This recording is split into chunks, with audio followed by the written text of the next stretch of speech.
See if I got it. All right. 122. Let me make sure. All right. Hey, you can still hear me? Yep. All right.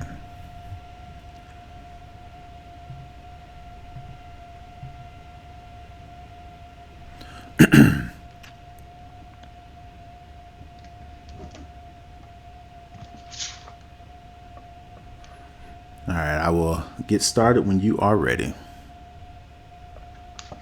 Yeah, I don't think I do my iPad today. Okay, I'm ready.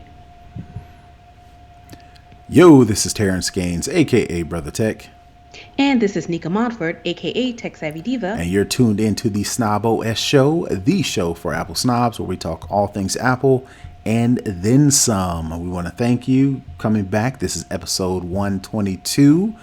We've got a lot to talk about this week. The Apple event was announced this week, and they released a whole lot of different products. So we're going to jump right into it and get into Apple's spring loaded event, which last week we speculated at what the spring loaded meant. Was there some hidden meaning?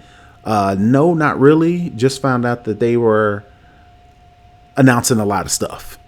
I Maybe think, that's where the loaded came in yeah, from. I think And that's where, probably the spring is with the colors of, yeah, that they've introduced. right. So there's a whole lot of different colors going on, and there was a lot announced. Like, Nikki, you mentioned, for those who don't know, we were actually on the Daily Tech News show this week. We've become pretty much regulars when it comes to a major Apple event where they bring us on the show and we do a recap of all the things that Apple was announced. So definitely check out the DTNS show where Tom Merritt, Sarah Lane, and the rest of the crew kind of go over the tech of the day.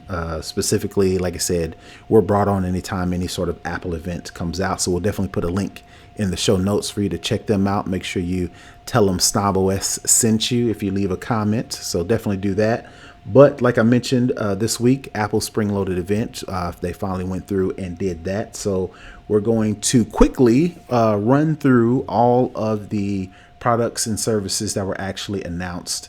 Was that on Tuesday? You're probably, Tuesday, yeah. the So 20th, 420. yeah, exactly, 420, right? So I didn't hear. Did you hear any sort of hints or any sort of Easter eggs as it related to 420 in the Apple event? Because I didn't catch any. I didn't catch any at all. All right, all Maybe right, they, but they're in California. You'd think they'd slide something in, but right. not so much. All right. So the first thing I wanted to highlight was there is a new iPhone 12, and when I mean new, it's exactly the same, with the exception of there is a new pretty purple color. So I'll go ahead and switch over to the show so I can show you this actual new color. So if you can see that, it is a very, very pastel purple color for the iPhone 12 and the iPhone 12 mini. Other than that, everything is exactly the same. I mean, that is definitely an attractive color. I just wanted to get your take on this new iPhone 12. Are you plan on switching up, or do you know anybody in your family that may be interested in this new color? Yes. So, one of my good friends, she's in the Android space. She's not a huge iPhone fan, and her family was mostly, Android. Her two sons have now come on over to the right side of things. They're, all, iPhones, Macs, and all that good stuff. And they've been trying to coax her. I've been trying to coax her for a while too to come into the iPhone family, and purple is her favorite color. And when I saw it, I was like, "Are you convinced now?" And she was like, "Oh man!" And she was like, "You won't believe it. One of my boys just texted me and said, 'Now, come on over.'" So we'll see now that it has the pretty color, and both of her boys are on iPhones. If she will, make the plunge and come on over to iPhone. Okay, all right. So yeah, like I mentioned, that's the extent of the new iPhone 12. This is around the time when Apple normally announces their product red version of their iPhone devices, but I'm pretty sure they released the product red back in September when they announced the iPhone 12. So this is around the time when they do that product red, but I guess they decided to do the Easter purple version Yeah. of the iPhone 12. All right. So let's move on to the next thing that we'll talk about for Apple is AirTags.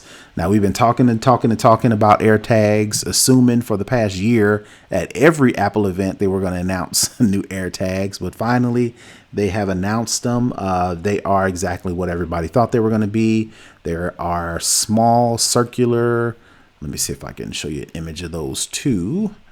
They are small, circular devices, sort of look like a watch battery. But basically what Hmm. these are is you can actually use them to similar to the tile system to where you can put them in a purse, you can put them in your wallet, you can attach them to your luggage, you can attach them to your backpack and actually use Apple's Find My service to actually locate these small devices, which then, of course, will locate your products, whether it be a bike, whether it be luggage, purse, what Hat. have you. Yeah, yeah, exactly. You had what I've seen a picture to where somebody, a third party retailer, actually made glasses. You know how you can put those string on the back of the glasses to where you can take your glasses off and put it around your neck. Oh yeah, yeah, yeah. Yeah, so somebody, third party retailer, actually made like that type of string. Within the very back, there's like a circular to where you can put the air tag in that to where you don't lose your glasses or your And for people who wear sunglasses. readers, Yeah, that would exactly. make perfect sense because I know my mom is always looking for hers. Like, where are they? Yep. So the AirTags use a replaceable battery that, according to Apple, lasts approximately a year before you have to replace the battery. AirTags will be $29, individually, or you can buy them in a 4 pack for $99. And there are accessories, as you can see on the screen. Apple has their own keychain connectors and actual loops that you can attach onto bags, backpacks, and luggage, and even have some expensive Hermes, is that how you pronounce it? Hermes. Hermes accessories that are pretty pricey. I'll say the cheapest thing I saw was like $299, I think, for a fancy strap. But if that tickles your fancy, you can go ahead and do that. I think Belkin has some less expensive accessories that you can for the air tags, Hmm. and you I'm can pretty actually sure some more third party folks are going to be coming out with right. things as well. And just to put it in perspective, Hermes, that is the company that does Birkin bags. Oh, is Uh, that what that is? Okay, yes, gotcha, if gotcha. anybody knows what a Birkin bag is, it is the purse that every woman, not every, but lots of women covet and usually run you anywhere between 10, starting around 10,000 per bag. Okay, so, And so those are on the smaller side. So all right, so maybe a AirTag accessory could be your gateway drug into to say Hermes. you have an Hermes, Yeah, exactly. I could see I that. I could definitely see that being a thing, right? Because they well, I make mean, you know how go ahead. people love their Gucci belt, so Right, this could be the Gucci belt equivalent. right, and Hermes makes some watch bands as well. So this Hmm. makes sense for them to make AirTag accessories as well. One of the cool things about AirTags to where you use your iPhone, of course, to where it pings pings the location, and in addition to just doing like a approximate location, like you can see on the screen, it'll actually give you more specific details as far as location. Like in the screen, it says, you pull up your phone and it'll actually show an arrow 20 feet to your right. So if you're walking around your house, or if you're walking around the park, or if you're walking around the airport and you're trying to find your products, instead of just getting like a ping with a location on a map, it'll actually point an arrow in the general direction of the air tag and give you more specific information. So I thought that was pretty cool. I Of wonder if there's any audio kind of built into it. You know how in Find My iPhone, it if does. you lose like your AirPods or something, you can ping them, when they found their play a little song or something like an audio. something that says you're close and it's nearby. Yep, it does. So as you can see on the screen for those Oh, you watching, can find it. yeah, Okay. yeah, yeah, for those listening to the podcast, I'll just go ahead and read this blurb from Apple on AirTags. Misplacing something like your wallet doesn't have to be a big deal when it has AirTag attached. You can play a sound, the built-in speaker. You can play a sound on the built-in speaker by going to the new Items tab in the Find My app, or say, "Hey Siri, find my wallet." If it's hiding nearby, like under a couch or in the next room, just follow the sound and your search is over. So, like I said, similar to AirPods, similar to a couple other Apple devices, this will play an audible sound. I did a little bit of more research, and this sound, if your AirTags are in a, I don't know what the actual distance is, but if we'll just say if your AirTags are not in your general area for a 3-day period, I think this ping sound will automatically go off and it'll start Mm. pinging. So, I'm pretty sure that may be a setting that you can change in the settings, but that's just cool that it's intuitive to where if it's not near your iPhone or near, one of your Apple gadgets for a matter of minutes or days, in this case, it'll actually automatically go off and help you find it, right? Right. And I want to say during the announcement that Tim said that it's for a specific phone. I'm trying to scroll through to find which version that it is compatible with. I want to say the iPhone 6S and up.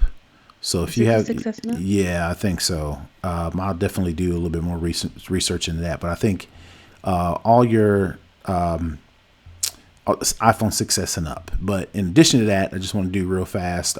It is water and dust resistant, and you can actually get these engraved with your initials, with emoji, whatever the case may be. So if you have a specific use case for it, you can actually get it engraved for that as well. So again, like I mentioned, $29 a piece for the AirTags if you want to get the 4-pack, which seems reasonable since there are multiple things. If you think about your wallet, you think about a backpack, you think about your keychain and maybe something other product. That's 4 devices right there. So $100 for 4 of these seems like a pretty good deal. Pre-order start this Friday. So if you're listening to this on Friday, you may want to hurry up and go to Apple's website. But for those who are listening early, you've got a day or two. Pre-order start this Friday, and they will be available April the 30th. Yeah, and I did look a little bit deeper, and so it's the precision finding capability that is only limited to iPhone 11 through the current version. Oh, okay. So I was wrong. So iPhone 11 and up. So, okay. All right. But I think that's just for the precision finding, meaning the arrow, Got you. directly pointing to you. But I'm trying to find for certain, but I mean, it would have to be, compatible with, at least iOS 14. Right, right. But you may just not get the detailed precision. What do they call it? Yeah, precision Precision finding. something. Precision finding, And that may use which that. is the. And I think it may use that LiDAR camera. Mhm. That'd be my guess. But again, it could just be some other with the new chip that comes in the iPhone 11 and up. Yeah. All right, all right. So the next thing we got up on the notes is Apple TV 4K. It uses a new A12, or the most latest rather, A12 Bionic chip. It has high frame rate HDR, which is also AirPlay supported. So if you have a iPhone, excuse me, an iPhone that has the high end HDR, you can actually stream that to an Apple TV, and there will be no loss in quality. One of the cool things that comes out with the Apple TV 4K, the latest one, is it has color balance feature with iPhone's light sensor. So basically what this does is on the Apple TV, if you have a compatible iPhone, you can use the light sensor in the iPhone to actually hold it up to the display, and the Apple TV will actually talk to your iPhone and calibrate the display specifically for the Apple TV for the most optimal viewing experience. So you can get deeper blacks, brighter brights, and it'll just basically calibrate your Apple TV specifically using your iPhone, and it's the light sensor in the iPhone. So I thought that was pretty cool. There's a new Siri Remote that kind of answers the questions for all of the people who are complaining about the touch only Siri Remote. And let me see if I can go and put a picture of that on the screen as well, so you can kind of see the new remote. So you can see it has the click wheel at the top, when the current version just had that trackpad area that a lot of people, they couldn't tell if they were in the dark and just trying to feel around if they were actually clicking something or not. So you actually have the click wheel added, and it actually has touch within it as well. So for those like me who really didn't care about I actually preferred the actual touch feature. You can actually use the touch feature within that click wheel as well. The remote adds the power button, and on the side it has the power. I switched that. The power button is on the front, and the Siri button. On the side. Yeah, the Siri button's on the side. Actually adds a mute button as well, so you can actually use this remote, with the power button and the mute button as your TV remote. Of course, provided you don't have to change any inputs. So if you just have your Apple TV connected to your regular television, you don't have a Roku, you don't have regular cable, you don't have a gaming system that you have to flip between the inputs, you can actually use this as your television remote. Yeah, and it seemed to be, I was surprised. I'm not an Apple TV person. I have Apple, the app that I can, cast to my TV or whatever. But he seemed to make a point of, it's two separate buttons now for power and for mute. And I was like, were they really going up about that? I guess so, for him to call it out. Exactly. It would say, enough people complain about Apple stuff to where, they said, all right, we can actually make that improvement. So they did do that. Another thing about the Apple 4K TV, again, $179 for the 32 gig version, $199 for the 128 gig version, which in my opinion, I'll normally just stick with 32 gig versions because I'm not doing a whole lot of storage. But if you are a gamer, like you actually use the Apple TV to do gaming, you may want to consider the 128 gig. Again, pre-orders start. It's only $20 more, so. Yeah, right. Pre-orders start April 30th. And they don't have an actual shipping date for Apple TV 4K. They just said available in May. I think they said the first 2 weeks in May. Mid-May. Yeah. For that. All right. So let's get to the next thing, which is, let's see, we are on the M1 iMac. And I changed the screen, and I need to go ahead and change it back. So I can show you, right? Because you actually want to look at this because they've actually done a lot of changing to the actual iMac. So for those watching via YouTube, on the screen we have the 24-inch M1 iMac. So the iMac has the new M1 chip added to it. It is super thin. They've added up to, let me count these colors, 1, 2, 3, 4, 5, 6, 7, a total of 7 different colors you can add to the iMac.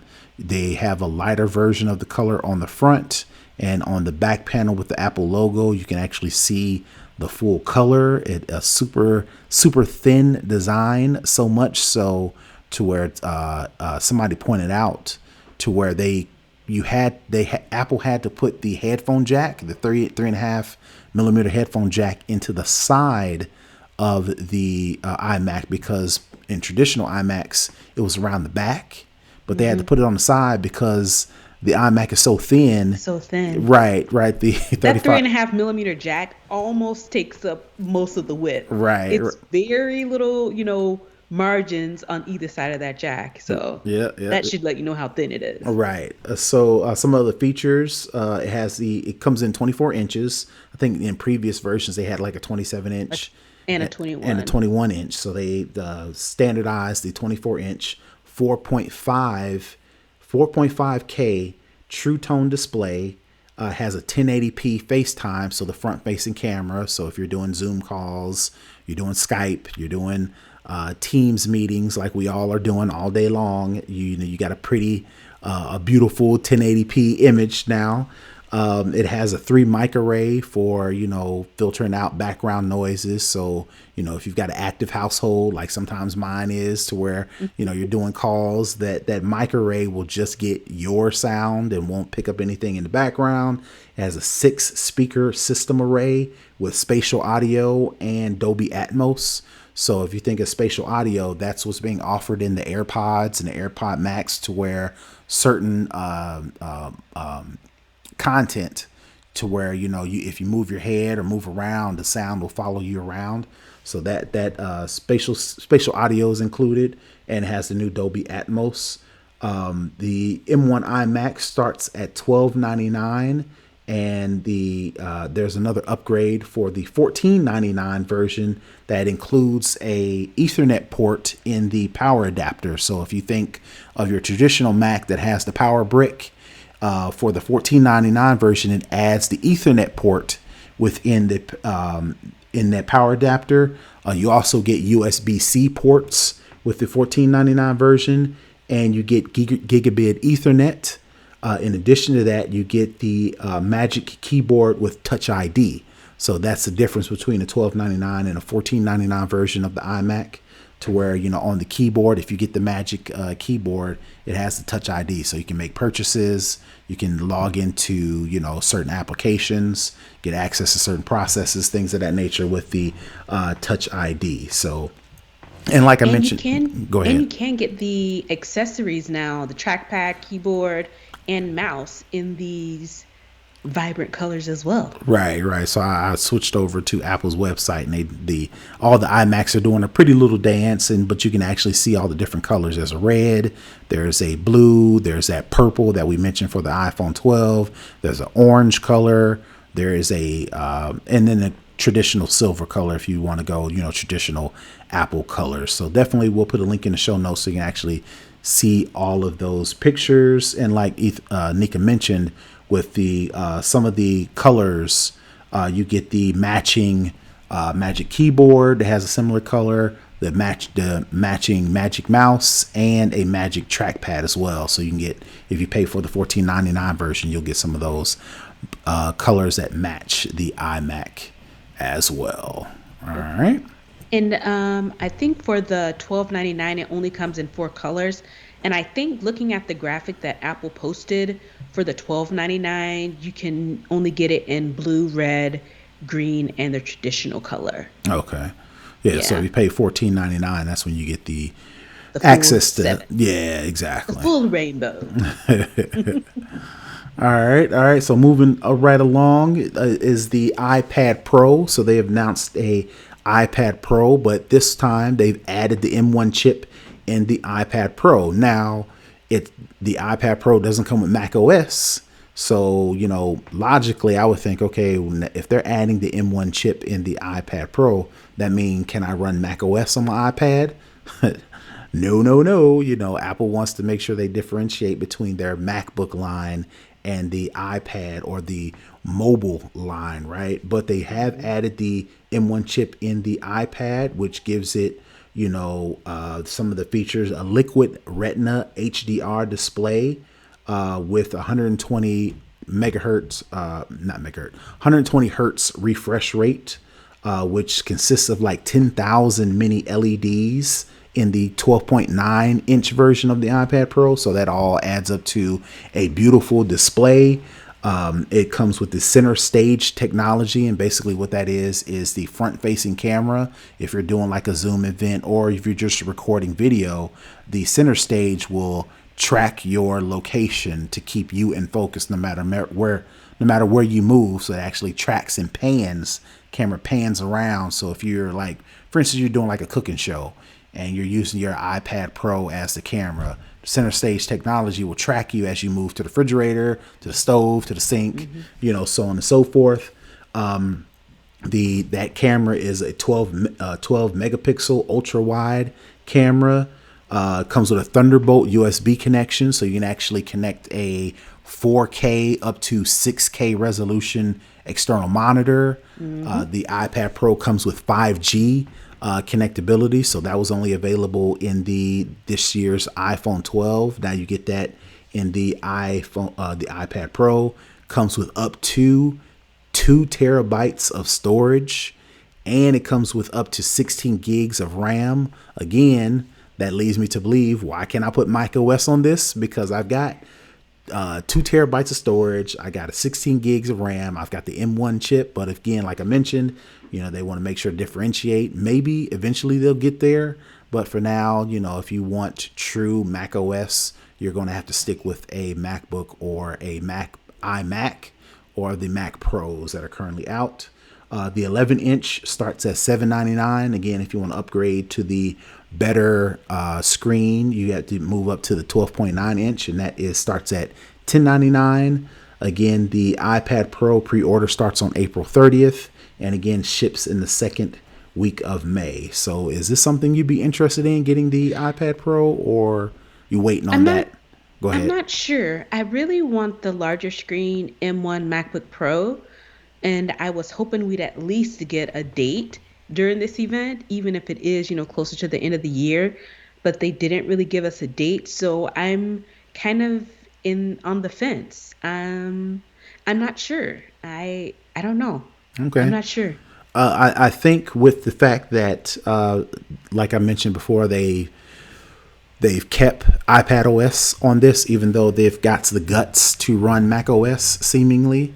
I Hmm. think I think a lot of people are going to if they are interested in the M1 Apple product, most people will probably wait for the we either opt for a MacBook, or they're going to wait for to see if they're going to announce like a 15-inch. But right, since the fact that you can connect this to an external display, it comes with that snazzy Magic Folio keyboard that comes with the trackpad. You can actually use this as a standalone computer, Hmm. provided that you need to do everything that a iPad or a iOS app can supply, which Apple did a good job of, bringing out all the stops they brought out. Photoshop, they brought out some popular games, all of the services, Adobe, Creative Hmm. Cloud, a lot of their services are in the form of an iPad or an iOS app rather. Microsoft 365, your Word, your PowerPoint, and your Excel, all of the Procreate, I think I saw on there for those who are artistes and draw and all that stuff. right, all of those services run on iPad via a app. So there are a lot of services out there. I can't think of too many that aren't. If you think of if you're looking to run like Premiere, Premiere Pro, or you're looking to run, oh geez, the name escapes me. Some Macs, Mac's audio and Mac and the Apple's video versions. I can't think of the name of them, but if you're looking to run some serious video and Like Pro audio, Tools? no, That's audio. I can't think of the name of it. It'll come back to me. Somebody let me know. What is the name of Apple's version of their audio software and their video software? I use the video software all the time. I can't think of it. Final Cut. I couldn't think of the name of it. If you're going to run Final Cut Pro, the high end stuff, you may want to stick with the Mac OS. But all that to say, most of your traditional, we'll call them civilian services, you can pretty much get away with a high end iOS app. So again, definitely something to look into if you are looking to be mobile, but you want that full functionality. This new M1 iPad Pro, a lot of people may just jump on, which the price isn't that much. Now, I saw somebody who tweeted out, if you were going to outfit the 12.9-inch iPad Pro with the 2 terabyte version, with the 5G and the 16 gigs of RAM, I think you're looking, and I think with the Magic Folio keyboard, you're looking at Mhm. about $2,300. Now that may be a lot because my Especially when you can get an M1 MacBook Pro 13-inch, right, which starting is for about. essentially the same. Yeah. So, but that does do like I mentioned before, Apple, they've blurred the line a little bit, but they Hmm. haven't blurred it completely. Yeah. Again, there are some use cases for a full blown Mac OS computer. As nice as his iPad is, there is a differentiator. So, but at the same time, a lot of people just doing email, a lot of people just doing collaboration. They may look at this iPad Pro as the go to. Yeah. All right. I think that is it for all of the things that Apple announced. They did announce a Apple Podcast subscription service to where uh, creators like us, if we wanted to offer a premium subscription, users can now do that via Apple Podcasts. Traditionally, a lot of creators have went to things like, okay, well, like we use Patreon, or if you wanted to, use any other sort of service. Now more people who are familiar with Apple's platform, creators can actually provide a premium subscription to where you can get extra content, you can get additional podcasts, or whatever the creators want to come up with. The reason why I brought this up is because, again, we're creators. We offer a subscription to get premium content for our podcast. But if that's something we want to look at offering Apple users, since we are a Apple themed show, that's something that we can look into. But again, I wanted to put in some of this information The because, caveats. right, with if we were developers and we created an iPad or an iPhone app, and we offer that as a fee or a subscription service, Apple takes 30% cut of that off the top. Well, the same applies to if we wanted to offer a premium subscription to our podcast. Apple's going to take 30% of the cut of that. And in addition to that, something I looked into, if we wanted to join or be a part of Apple's podcasters program that gives us all these neat and fancy tools, one of which is giving the ability to offer a premium subscription, we got to pony up $20 a year for that as well. But again, conversely speaking, more people are going to feel more familiar. More people are going to feel, are going to trust Apple more, to where there may just be something as simple as adding a button onto a podcast, and people may be more comfortable to actually click that button versus going to some external site, creating an account, and going through all these other ways to actually subscribe to a show, Hmm. versus where they can just click a button and they've already got their credit card linked. So And it's already built in. it's Yeah. already built in. So even though Apple taking a 30% cut and we have to come up with a fee a year to use all their tools, that still may come out a positive on our end if we can get more people to actually sign up by just clicking a button within the podcast service that they're already using, right? Yeah. Yeah. It's just interesting that I don't know what the impacts in our show feeds to not only, the Apple Podcast app, but it feeds to Google Play, and it also feeds to Spotify. Spotify. So if we did decide to go with the premium subscriptions, we would likely only be able to put that easily on our end, through Apple Podcasts. So if we have any other users, listeners, to get that premium content, it would probably have to likely only be in Apple Podcasts. I'm not sure, what the guts look like, but it sounds like it may make it a little bit more difficult to offer that same content seamlessly, the way we do now. Um, Right. uh, You're absolutely true. But specifically with our show, since we are a Apple themed show, we want people to come over to Apple anyway. right. So, but I don't see it being well, for our show particularly, if we want to make it personal, maybe the premium content for Apple subscribers wouldn't be as drastic or as wide reaching. Maybe just an extra episode. Maybe it just be something valuable, but not as drastic as, get a free t-shirt or get, merchandise, 20% off, snobOS merchandise or whatever the case may be. Maybe some of these larger podcasts with larger subscribers, they may be able to offer a wide range of options that you wouldn't be able to offer within Apple. Within Apple, Mm-hmm. maybe you can just offer an extra interview or an extra Mm-hmm. podcast episode versus something on like a Patreon. You can offer like free merch or free tickets to a live show or, Yeah. all this other cool different things that you can offer that you wouldn't be able to do via Apple by just clicking a button. So there's a differentiation. Yeah. But if we just wanted to get more listeners, and we know we want to get Apple's listeners because they have a large amount of listeners who have already signed up on credit cards, Mm-hmm. this may be the way to go. Yep. So, with all of that being said, and everything that was offered in this uh, spring loaded event, is there anything particular that you are uh, going to purchase from this smorgasbord of devices?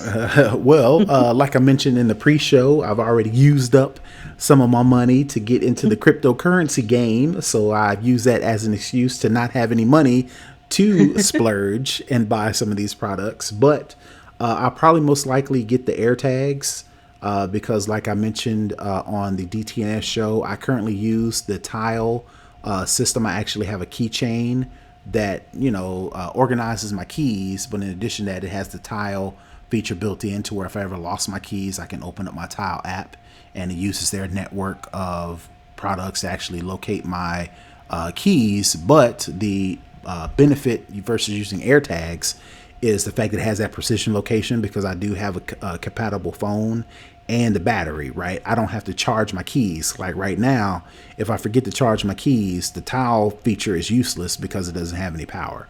Versus these AirTags, I don't have to worry about replacing a battery for a whole year.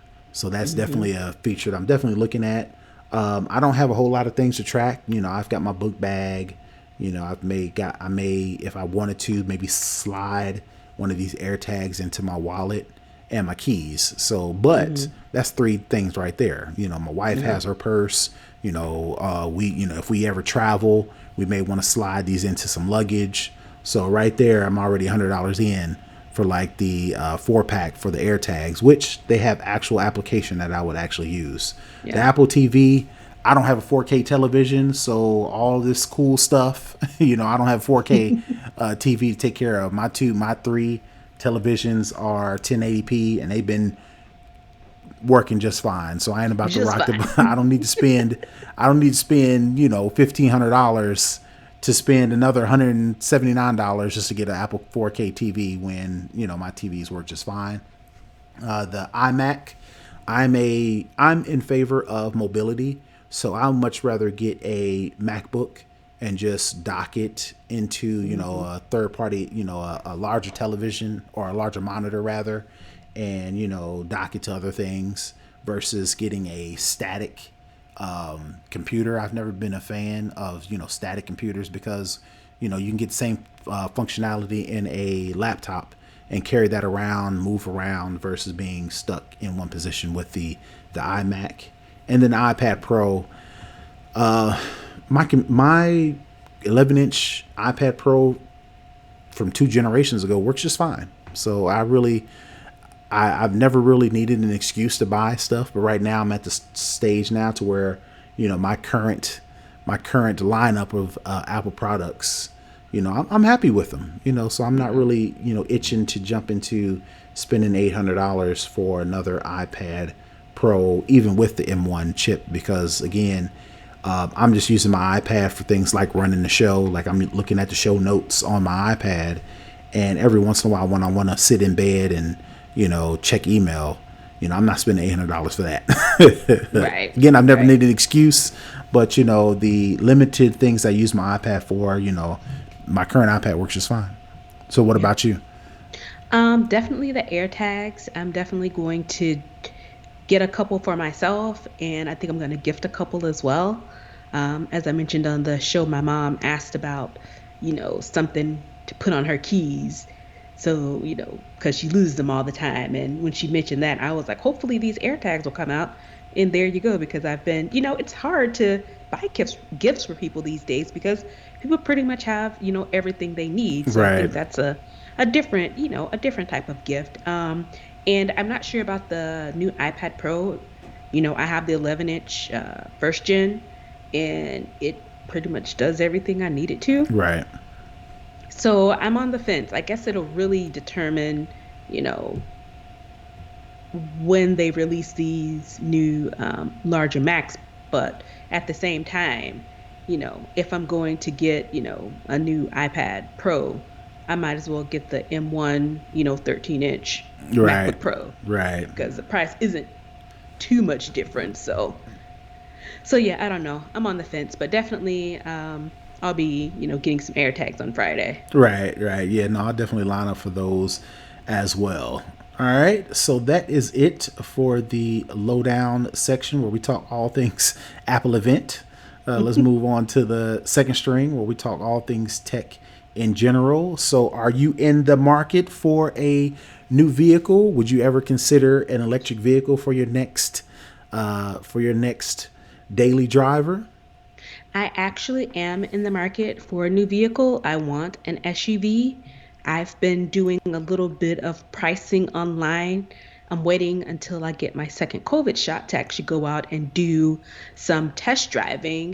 Definitely, electric vehicle is on my list. I thought I wanted a Tesla, Okay. um, but I want an SUV more. And Tesla's SUV is pretty much to me is like a hatchback, and I want something something a little bit bigger. So yeah, yeah. All right, I say that because Cadillac has launched its first electric vehicle.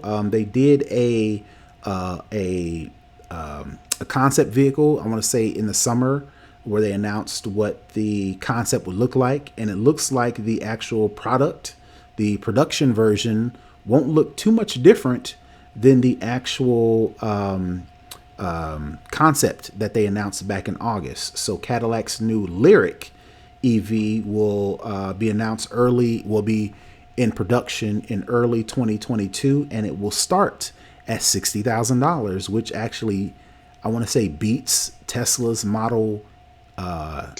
Model Y. I think is what it is.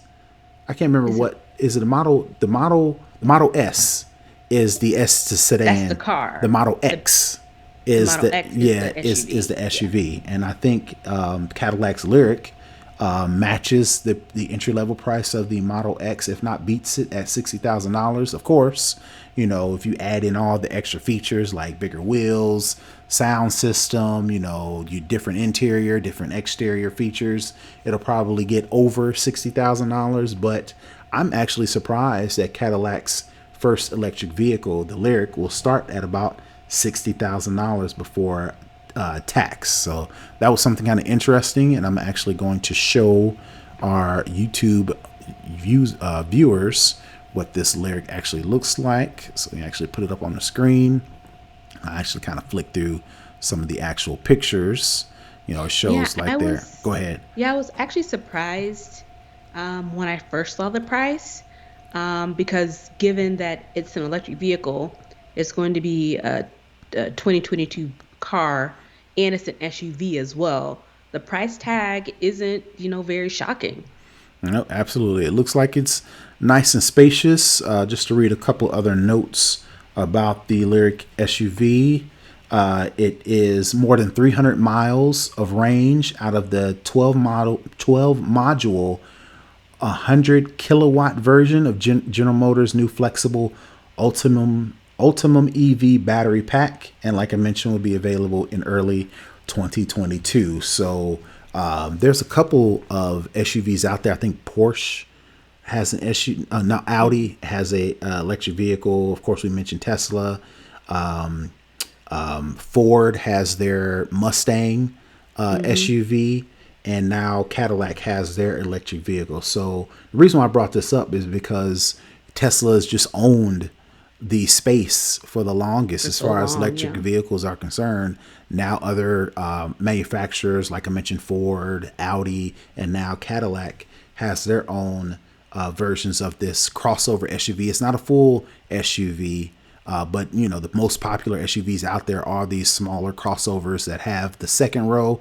In some cases, maybe have a third row, but Hmm. you know it has that larger SUV, you know, more roomier, spacious feel that everybody is interested in now. So competition, right? Yeah. As much as I like Teslas, I definitely like the fact that there are other electric vehicles now out there that are giving Tesla a run for his money, which will, you know, eventually works out for the consumer because again, competition, that means Tesla's going to work harder to differentiate themselves, which is going to force Ford and GM and you know all these other companies to step up their game to make electric vehicles, you know, more More available, attractive. more attractive, right? Because that's been my gripe for the longest. You know, electric vehicles, you know, especially American made electric vehicles have been ugly. And speaking of GM, they have the Volt and the Bolt. Those are their electric cars, and they aren't attractive. Let's keep it 100. Those things are not attractive at They all. are not. I'm sorry, but they're not. And I think before this was announced, I think they did the Hummer Yes, they did, and EV as well. uh-huh. I know LeBron is a spokesperson for that. One I am interested in, they don't talk about any type of charging. So I'm wondering, I don't know if the charging stations that say Tesla has, and you know, there are now charging stations popping up everywhere, like Target, you know, Whole Foods are different stores. Is the charging dock universal? Can That's a you good buy a question. charging station? That's a good question. Some of the things, excuse me, I'm a Steve.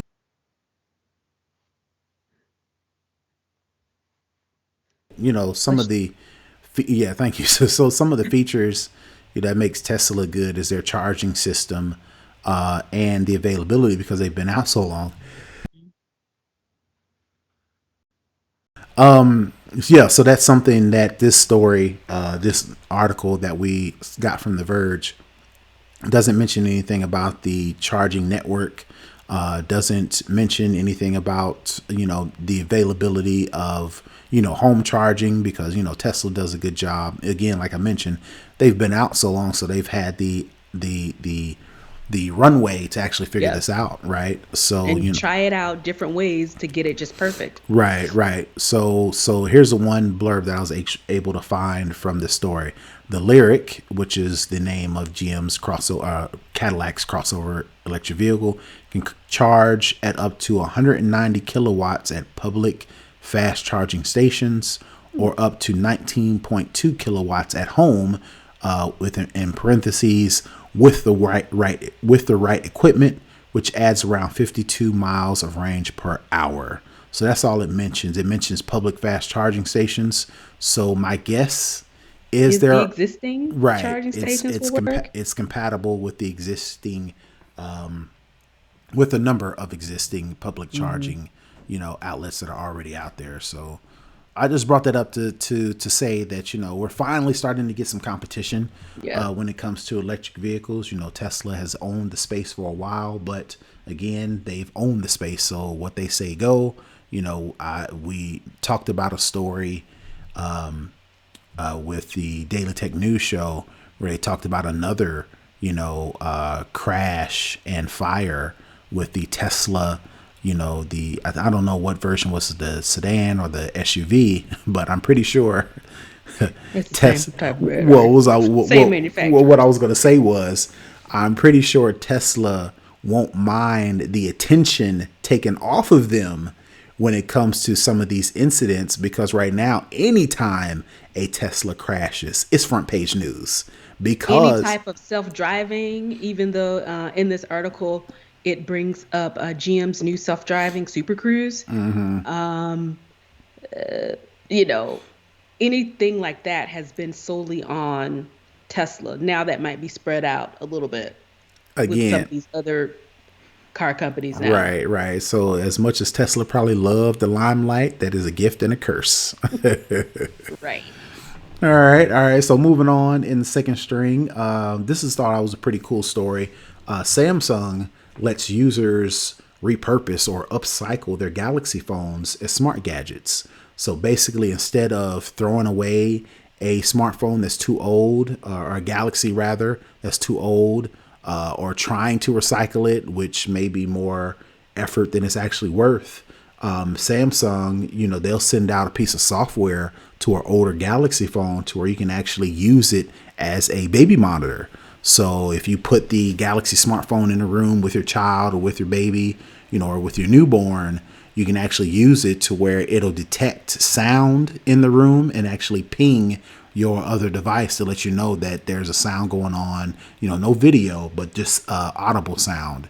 Or you can use it as a smart switch. You can actually use it to turn off a smart light or turn off a smart television or do, some of those smaller functions, on and off. It won't offer a whole lot of different functionality, but Dimming and light yeah, colors yeah, and and all that stuff. changing Yeah.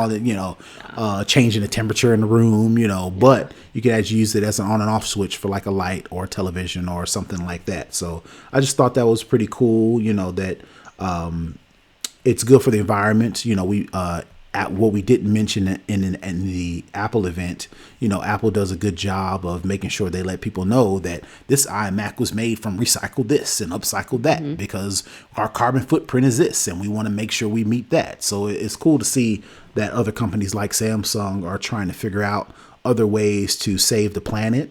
And one of the ways you can save the planet is by repurposing all of these devices that we have sitting around the house. You can actually use them for other things. So I thought that was pretty cool. So Yeah, this is really pretty smart, actually. yeah, yeah. So once once Nica lets us know that she has moved on and found somebody she's interested in to start a family with, maybe I'll find a. She's laughing. But maybe I can find an old Galaxy smartphone and give it to her as a baby shower gift she can use as a baby monitor if and when that time ever comes. That time ever comes. Only Jesus knows. Right. Yeah, yeah. So, all right. So I thought that was pretty cool. So, the next story I got is Whole Foods. Whole paycheck. Yeah, specifically, you say whole paycheck. A Seattle Whole Foods is going to get the Amazon Palm Reader payment system. So, for those who don't know, Amazon has been experimenting with.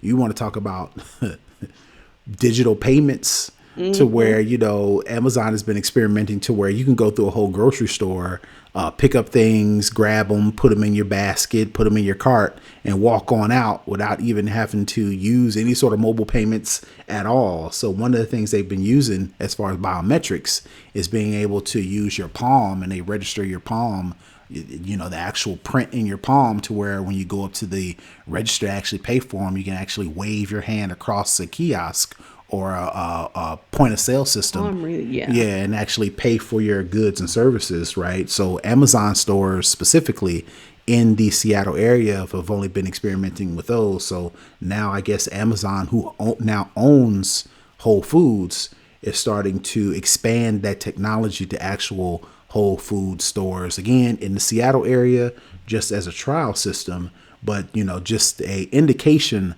of where things could possibly be going as far as payments are concerned. But I guess I wanted to ask you, what do you prefer, being able to use your actual biometrics like your fingerprint or your palm, or even being able to read your eyes as proof of payment, or would you prefer sticking to things like using your smartphone or being able to use your watch as a form of payment? Are you looking forward to biometrics like this, or you kind of would rather go ahead?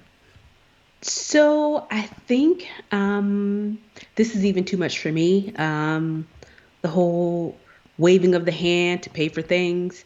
I like how I have Apple Pay now. I can kind of point my phone, does my face, and that's cool. I'm always a little leery about biometric data and the companies that keep that. I think we know how well Apple does it.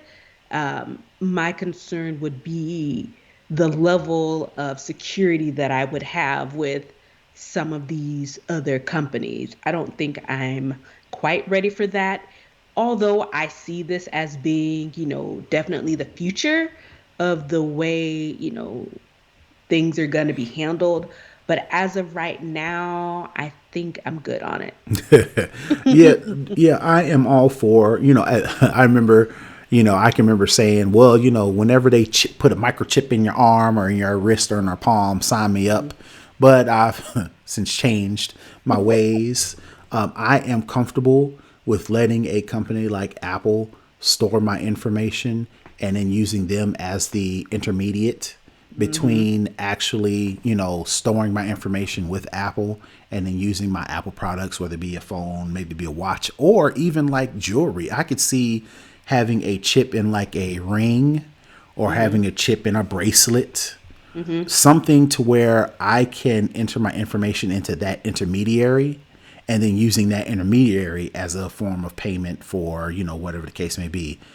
I'm not really ready for me, the person, actually being a form of payment, right? Or a form of information, right? Of course, we've got fingerprints and we've got, hand palms, and we've got biometrics in the eyes that people are already scanning, but they're just using that to get data right now. I don't want to be Hmm. able to use myself as a form of payment yet. I'm Right, because looking at the article that we're reading, the system is called the Palm electric palm reader is called Amazon One, and in the article they say, quote, customers who are new to using Amazon One can sign up at any Amazon One kiosk or device in participating stores, and enrollment takes less than a minute. I don't know if I want to just drop off my biometrics at a kiosk in a grocery store. That kind of, well, I don't well, know. well. Conversely, right? Think of travel, right? You go to Clear, and you have to register your handprint. You have to register your fingerprints. Once you go through that process, then if you're going to travel, you can use your handprint and your biometrics to get on a plane. So it's all that to say, I don't, but at the same time, rather, I don't want to be the person that says, well, they already got your data, so you might as well Hmm. go ahead and use this. There are some use cases to where this would be beneficial, but Hmm. just because you can don't mean you should, right? Right. And it's one thing to walk through and get your face scanned to go through the airport. It's another thing to have that face or biometric linked to a payment device, Right, right, i.e., your credit card, i.e., your checking account, or right. whatever the case may be. That's where I think it really differentiates. Whether that, you walk up to the when you come through border patrol, they take your picture and they compare it to what's in the system or whatever. That's a bit different than Yeah, using that tied to some actual currency. right. Because in your scenario, we have ID, right? Mm, IDs can be forged.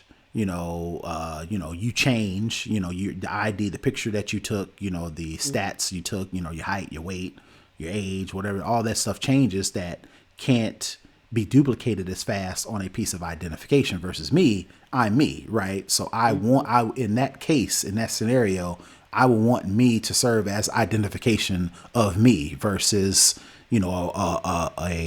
a ID that can be forged, or somebody could look at it subjectively and say, is this me, passport, whatever the case may be. Well, you're looking at me, so I would want biometrics to be able to identify who I am versus using biometrics or me to actually make a purchase. So there is a differentiator. So yeah, Yes. yeah, that makes a good point. All right. So the last thing I have in second string is Instagram's new tools to let users filter offensive DM requests. So I am a I'm a guy. I don't get too many people sliding in my DMs, but I can imagine as a woman, on the internet, I'm pretty sure that experience is a little different, so I'll just Yes. go ahead and read through some of the highlights and I'll just get your opinions on this. So basically, with these new tools from Instagram. It lets users filter words, phrases, and emojis that might signal abusive content, which will also include common misspellings of those key terms. Sometimes users try to evade filters. So you think of, people kind of use, the word porn instead of trying to sneak past somebody filtering the word porn. They may spell it different, like prawn, or they may use a zero instead of the O, that sort of thing. So Instagram's new tools is trying to, let users filter out some of those phrases that people use to DM people, To circumvent right. being, caught. Right. And then the other thing users can actually do is they can proactively block people even if they try to contact the user in question over a new account. So if somebody, if you block an account, a user can't then make a new account to try to connect to you that way either. So, Instagram, all that to be said, Instagram is trying to make it easier for people to do a better job of filtering out the type of content that they want, whether it be publicly, via public post or privately via a DM, because you assume that, okay, well, publicly, people are going to comment because that's public, but in private, I should have more control, or people who reach out to me, would assume I want them to reach out because it's actually an actual direct message. Again, I'm not a woman. I'm assuming that experience of getting DMs is totally different. So I'll just take get your input on this feature like this, how you think this could benefit you, specifically, or just you in general as a woman, with, getting all the quote unquote sliding in the DMs. Yeah, I definitely think it's going to be helpful because people do use, certain, changes in words to get around these filters and being caught. So I definitely think it is helpful. And if you look at it on the surface level of you don't want just random people sliding in your DMs, of course, that's definitely beneficial. But when you think about it in the broader context of cyberbullying, if you think about kids or, teenagers, if someone's trying to get out of abusive relationship, it kind of helps that person Right. not be able to track them and stalk them. So if you can look at it on the lighter end of saying, I don't want all these random people dropping pics in my DMs or sliding up in there, to some more serious type issues as it relates to cyberbullying and someone being harassed and abused online. So Right.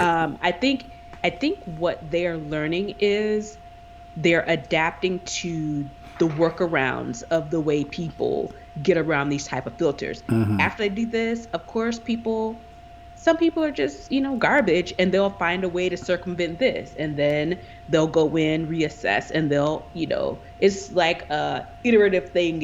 It never dies because people will find ways to be awful just to be awful. And I'm glad to see, at least some of these companies are starting to take a more proactive approach to say, okay, we know this is what people are doing to circumvent our current security measures. So now we have to up our game and change it a bit to keep pace. And I'm just glad they're now finally starting to try to keep pace with the way that people circumvent these types of rules. Or, or knowing Facebook, and we talked about this story before a couple weeks ago, they're trying to make people feel better about letting their kids use Instagram.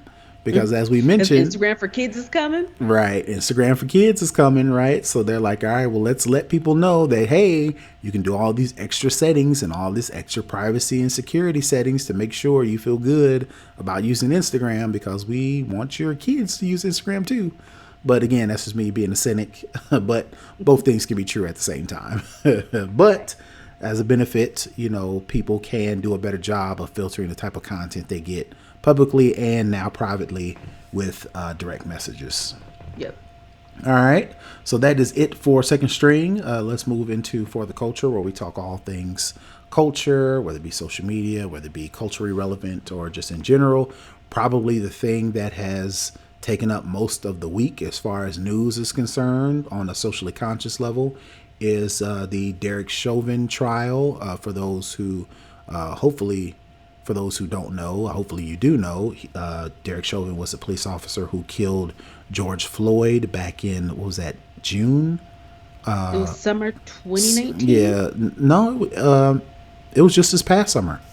Was it this past summer? Yeah, 2020, Oh back in wow. June. Because we were in the pandemic, right? That's right. That's right. Yeah, That's right. yeah. So he was finally brought to trial a couple weeks ago, and the jury found him guilty on all the charges. So he was.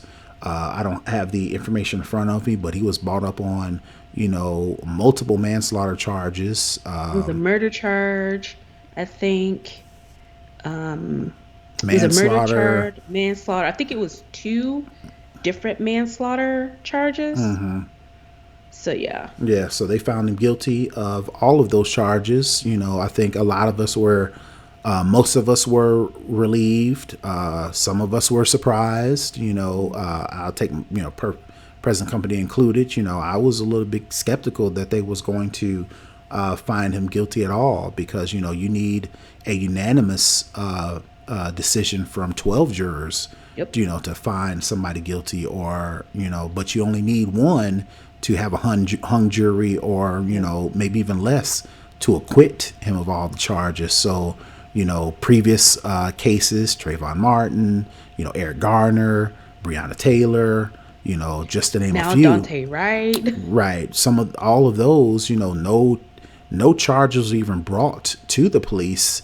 And if they were found not guilty of any of those charges, with the exception of the Minneapolis officer. I want to say his Black name. officer. You're right, Muhammad Amour, I think was his name. I You think know, they so. they convicted him Quick, fast, in a hurry, and gave him like the max. pretty quickly. For Yeah. those who don't know, happened in the same city, Minneapolis. Two officers, Muhammad and another officer, responded to some sort of call. A young white lady, according to police officers, came up to the car and surprised them. They were caught off guard. Muhammad Amour responded, and shot, and eventually the young lady died of her, wounds, from that shooting, and he was convicted, right? So it again, not to try to bring race into it, but a But lot to of bring race into it, but the reason why a lot of people were relieved is because finally the system works for us. This is just one example, one of very, very few, but hmm one example where a case that should have been as simple as open and close as they come. We've seen the video throughout the trial that was going on the past couple of weeks. They brought hmm all this testimony. They brought in these specialists. They brought in the scientists. They brought in the doctors, experts. They yeah, brought in the doctors. They brought in all former the people police who, officers, and that's what I was going to get to. They brought in all of the people who witnessed it live in real time. They had the children and video, all. right? They had the video. And in addition to that, they had former police officers protest or not protest, maybe not speak out directly against Derek Chauvin, but, came up with the facts that his actions weren't in In line with alignment what they any sort portrayed. of actual standards when it comes to apprehending, resisting, things of that nature. So all of that, and still a lot of us were skeptical, like, I Yep. don't know if this is I going to don't stick, know. right? That So was the fact that it did stick, again, a lot of people were surprised. A lot of people were surprised. A lot of people were relieved. But I guess the question I want to ask you in general is, was there any lessons to be learned from the trial and the actual conviction of Derek Chauvin, in your opinion? yes. So I found all the charges. It was second degree unintentional murder, third degree murder, and second degree manslaughter. Okay. For the first charge, it's up to 40 years as the max. And for the second charge of third degree murder, it's a 25-year max. And for the third one, the third degree um, murder is for up to 10 years. No, Okay. I'm sorry, for the second degree, it's up to 10 years. So if you do the max of each of these three charges, he's looking at about 75 years. Right. So Um, he has to go to get sentencing for that, and that's in like a couple of weeks. So we yeah. right. But I think what we learned from this is um, justice wasn't served.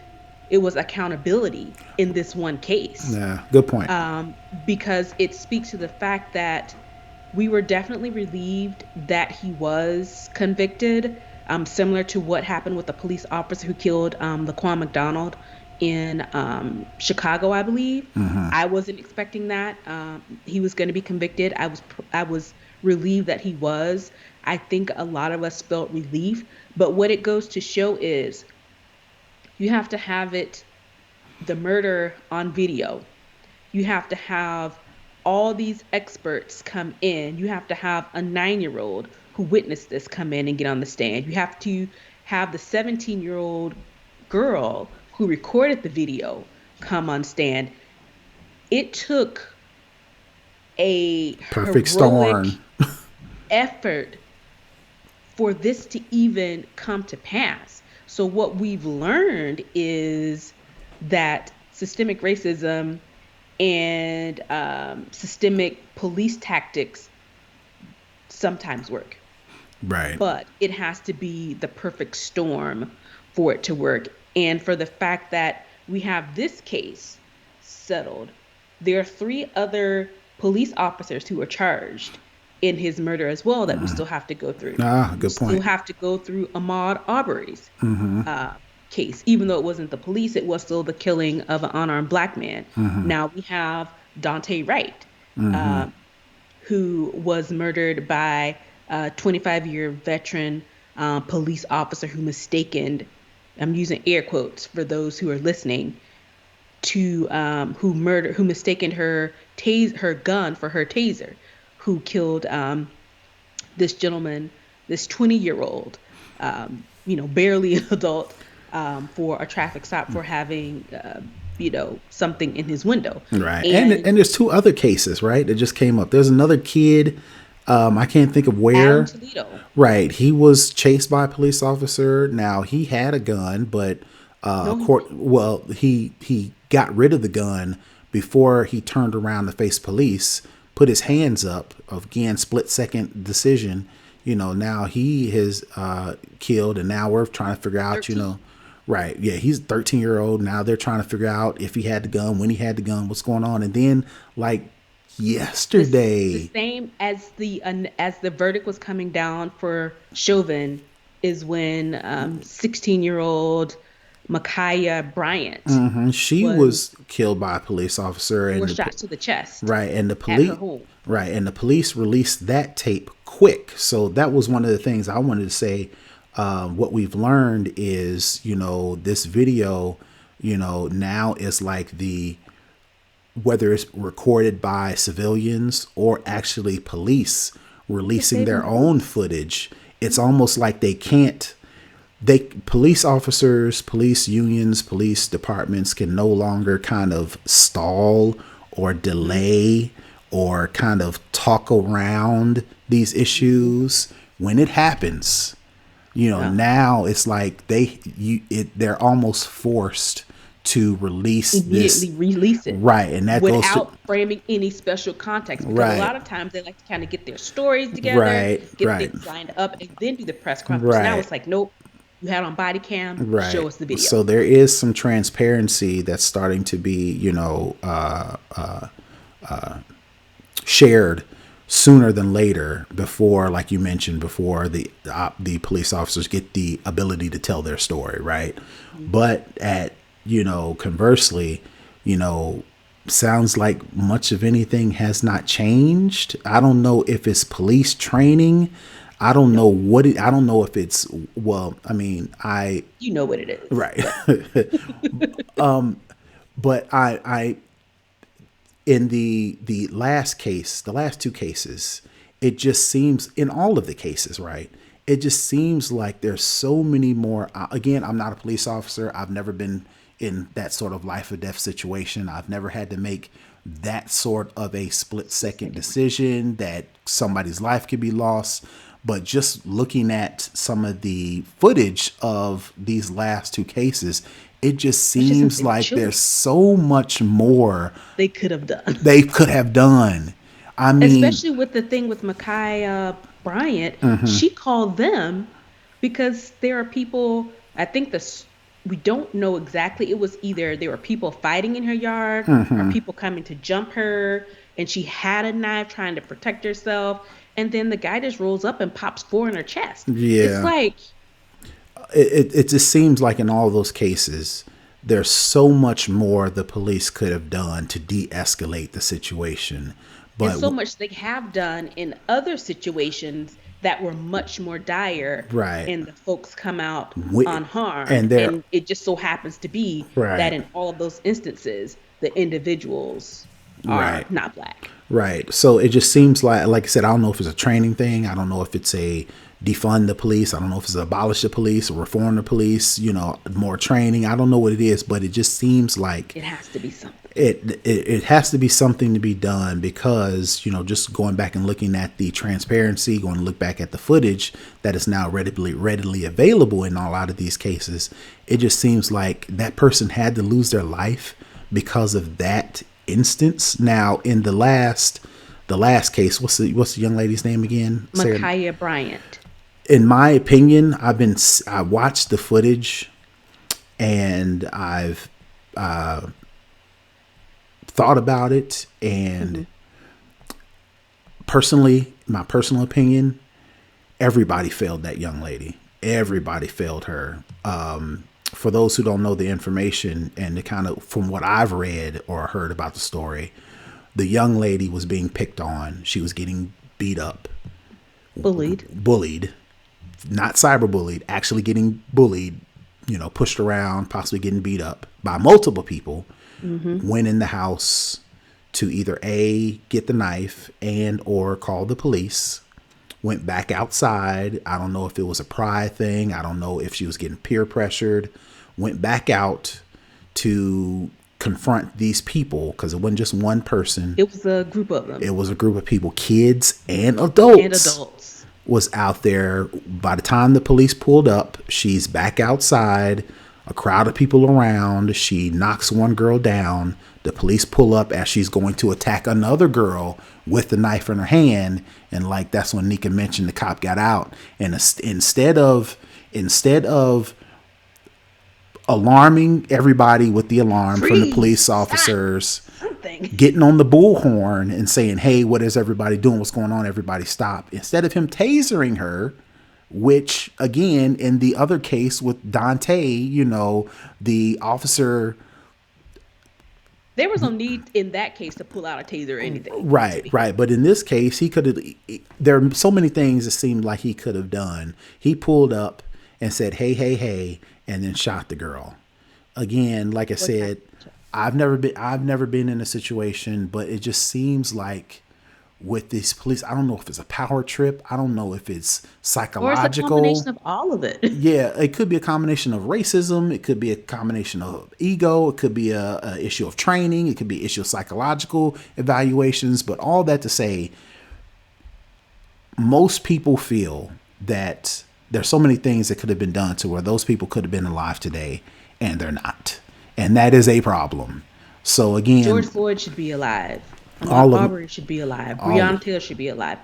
Dante Wright, Adam Toledo, Mackay, all of these people should be alive, especially when there have been instances that have been much more dangerous where folks come out alive and get arrested. and And it's exhausting. yeah. It's exhausting to So have to continue to go, especially black folks. The world doesn't stop when something happens specifically to black people. Now, if you think about something like a terrorist attack or something that involves, you know, all people of all races, then it gets, some focus and attention. But you're talking about very specific, mostly black, and in Adam Toledo's case, I think he was a brown, he was brown. I'm not sure what his actual race was, but we have to deal with this stuff and continue to go into work and meetings and people just talking about, hey, I'm going to barbecue this weekend. And it doesn't really, impact them. And I Right. think, you know, the PTSD of it all that, black and brown people have to deal with, in addition to people who could have been my family member, your family member, are being, murdered in the street. Right, right. And again, like you mentioned, in the case where the young lady was, getting bullied, she called the police, right? Yeah. She called them to come help her, and Right. they ended up killing her. Right. So, that serve and protect is like that duality that you mentioned, with black people.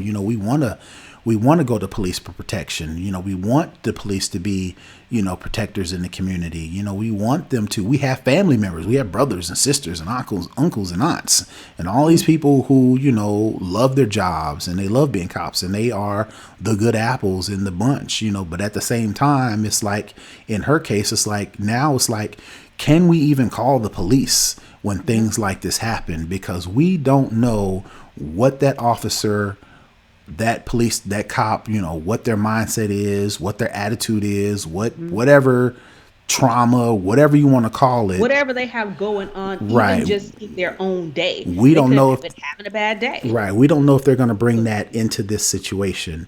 And again, we don't know what the outcome is going to be.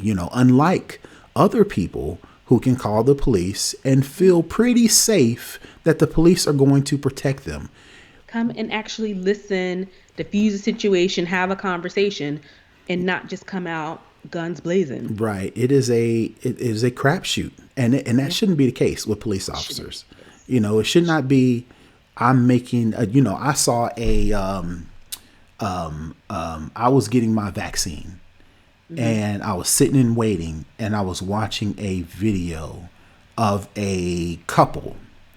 They were a food truck owner. Oh, the food truck people. Yeah, yeah, Yeah, so they, this young couple, black couple, they were food truck owners. Something was wrong with their truck. They were sitting in a place waiting on a part or doing something. So And I think the one you're talking about, they were using that space yes, that's to what it cook the was. food. It was like a kitchen, a Right, shared kitchen space that right, they'd been using before, right. and the people knew them. Right. So they were in, doing their food prep to go out on their food truck. A gentleman, a white guy, I don't know who he was, where he I think came he owns from. the space. I don't know what he was, but he came, while the husband was gone. The husband was out doing something with the truck or He something. was getting something fixed on the truck, and Right. she was meeting with the guy She at the was kitchen. meeting. She was meeting with the guy, and he was. I don't know. He's He mentioned came with an something. All Lives T-shirt and Right. on or something. It And was just a whole bunch of the crap. the wife felt uncomfortable. She called the husband and said, "Hey, can you come back? There's this guy here. I'm uncomfortable." The husband dropped what he did, came back, sat down with the guy, and in the video in the space, the white guy reaches for something. I don't know if it was a weapon or whatever the case may be.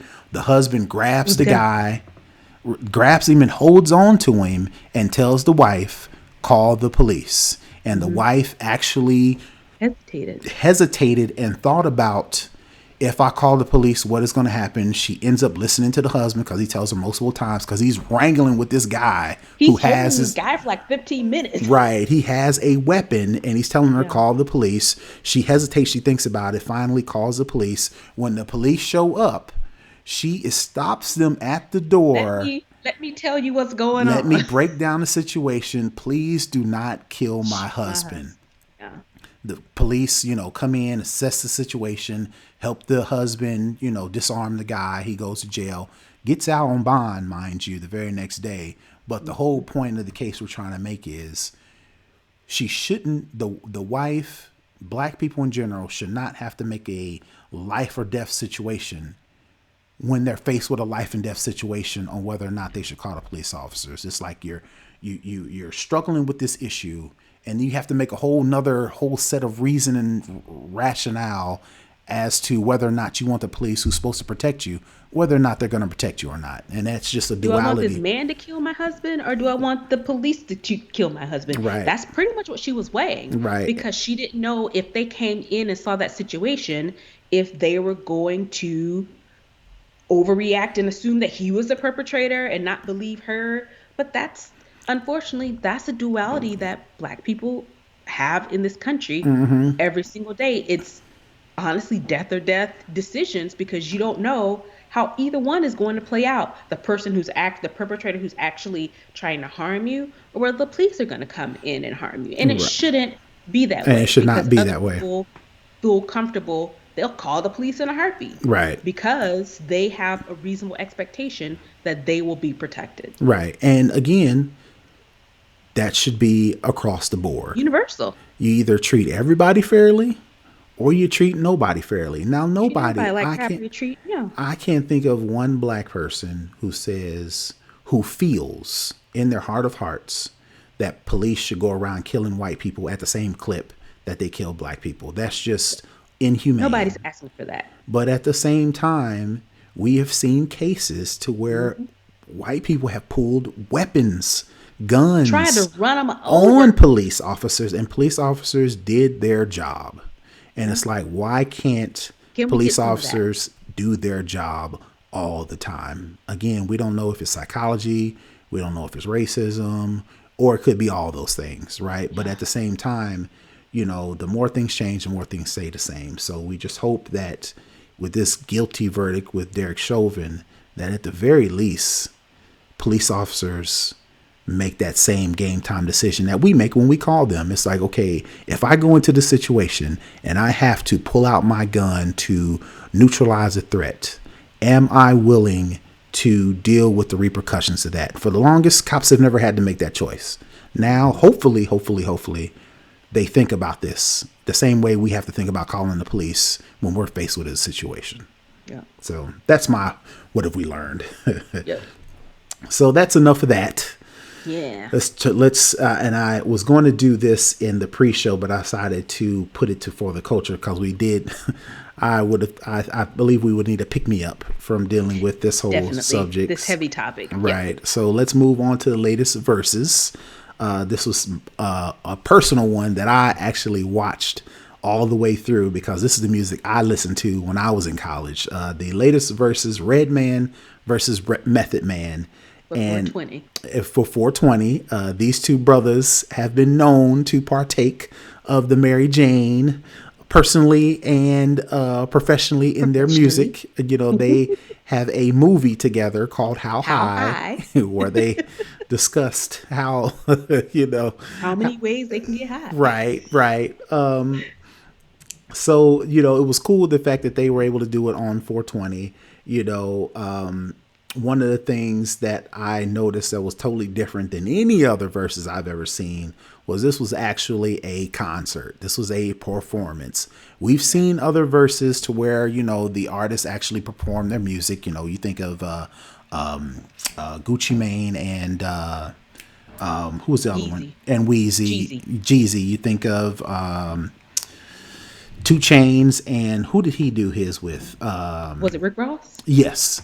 They did their own songs. One person did their song, another person did their song, did a little bit of a backstory. Who can forget the verses between, Earth, Wind and Fire and the Isley Brothers, where Steve Harvey affixed himself in the middle as being the narrator and the host, and put himself in the middle of it. But they all did their songs. Redman and Method Man put on a concert. Show. Yes. They actually did a concert. And I was here for all of it. Exactly. Most of the songs that they did, were intertwined because they were a super group. A duo. Right. And they still do. And they were separate. According to them, they still do concerts together. They had their, skits to where they would do their performances. They had dance steps that they were doing in lockstep with each other. So it was just talking, to each other, because they did a segment on Luther Vandross. And it's like, and Meth started and it's like, this is how old cats be dancing with their girls. So it was just so much fun and lighthearted.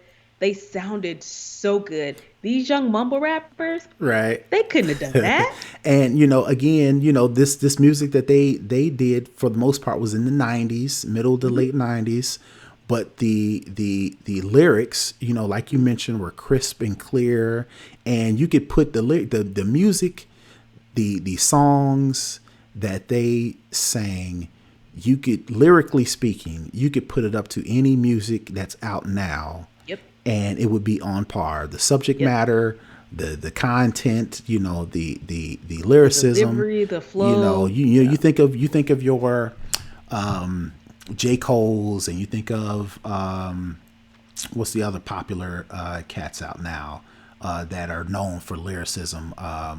What's the guy out west? Popular one. Travis No, Scott. No, no. Kendrick Lamar. Kendrick Lamar, right? You think of J. Cole and Kendrick Lamar as the two, and Drake, right? Two or three of the top tier of, art rappers and artists out now. That are But actual lyricists.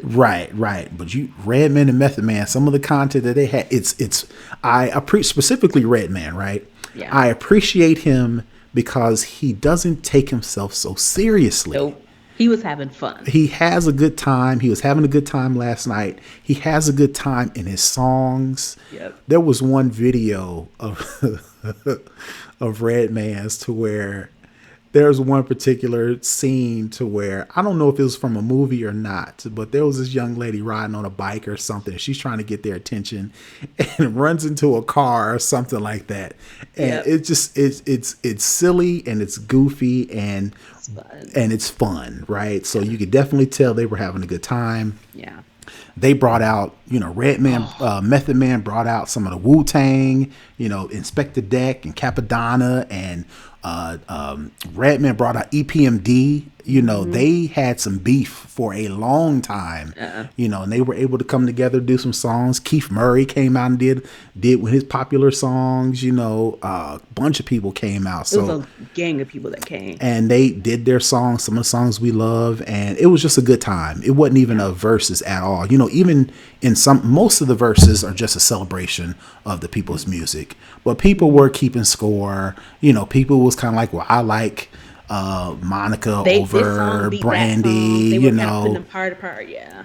personally, you could tell people were fans. If you go in and watch the comments, you could tell somebody was more of a fan of this person than more of a fan of that person, but this was not that vibe at all, because that they truly loved each other. You could tell truly loved that they love the music that they made, and they appreciated their fans, and the fans appreciated them. Yeah. And I thought it was a good time. And some last thing I wanted to say about it was, the way they did their performance. This was the performance that Teddy Riley envisioned Wish. when That's what he thought his was. he was trying to do early on in the verses with his performance that Redman and Method Man actually did. And this is a quote that I came up with: Teddy Riley crawled so that Red and Meth could fly. So yeah, it was just a good time. Like I said, this is probably the first or one of few verses that I actually watched front to back. I put my son in the bath, lotioned him, put him in the bed, all while keeping one eye on my iPhone. So it was just a good time. I knew most of the songs. Again, like I mentioned, this is music I listened to when I was in high school and college. So it was a nice throwback. And this is definitely the verses we needed for the day that we had. Right, And, exactly. the things that were going on. And also, I would be remiss if I did not mention all of the thirstiness of the one and only Method Man that was on my timeline. In the chats, I was an active participant In the thirstiness? both of those scenarios. No, My group chats were lit for about meth. meth. Yeah, for him to be And 50 the years timeline old, was lit. he's definitely in shape. Yes, he is. Yeah, long time. He been fine, but yeah. Yeah. So yeah, like you mentioned, that was what we needed. In addition to just the whole civil unrest and civil anxiety that was going on, we had DMX pass. We had Black Rob pass. And they, They definitely shouted them out. yeah, shout out all the people who have recently passed. Fife Dog. A lot of people who have All the old heads that Yeah. we grew up. And, I don't know if it's poor health. I don't know if it's just age, but we are getting at an age. Because me they're and all you, in their 50s. right. Me and you specifically are getting at an age to where all the people we listened to as kids are getting old to where they are Mhm. starting to have To die. issues with their health, or mortalities. Diabetes. Right, Yeah. right. So it's a weird time to be in, because we're hearing about all these people, and we're upset because they're our childhood heroes, but they're getting up there, to Yeah. where I hate to say it, but we should start to expect to see some of these people start to pass. So I think that's important that we make sure we recognize people, who we've grown Give up them their to. flowers. Yeah, Yeah. exactly, because I'm you never glad know. DMX was able to get his Right. with, Snoop before he passed. And I just think of we often forget that during the 90s and the early 2000s, people were being hella reckless. It was Yes, they some were. wild and fun times that was going on. And, stuff catches up to you, Yeah. especially if you're still trying to live that lifestyle or things you did Right. in your youth that may have some, long-term repercussions, and Right. it's really unfortunate. Right. So all that to say, is good to see, Method Man in Them stay shape, healthy. Yeah. and it's good to. And even Red was in, Right. Right. he looks good Yeah. as Yep. well. Yep. Taking care of themselves physically. Yeah. We don't know what's going on personally, or internally, but the performance they gave for 2 50-year-olds, Yeah. yeah, that was good to see. Yeah. Yeah. It was a Yep. good time. I had fun. All right, good, good, good. All right, so let's moving on from further culture before we end the show.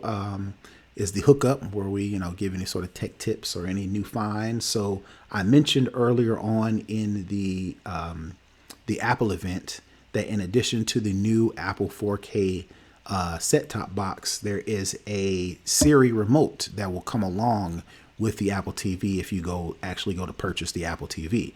Well, actually, you can purchase the new Siri Remote separately for $59, and that's going to be my hookup tip for the week. So if you are one of those people who hate the current Apple TV remote and you want something more interactive, you want to get rid of that, you want something more controllable with the home button, with the mute button to replace your actual television remote when you're watching Apple TV, you can actually purchase the Apple TV separately. So in addition to the AirTags that I'm going to purchase when they are announced, I'm probably going to get at least one of the new Apple TV, the Siri Remote, to test that out, because we do in my family room and in the guest room, I have my gaming system and the Apple TV connected to my guest room television. And in the family room, I have a Apple TV, and we have the kids' entertainment system, the Nintendo Switch. So we have to switch through the inputs to get to Hmm. that. So this Apple TV Siri Remote doesn't have an input button, so you can't change the inputs yet. But in my bedroom, the only thing we have hooked up to it is the Apple TV.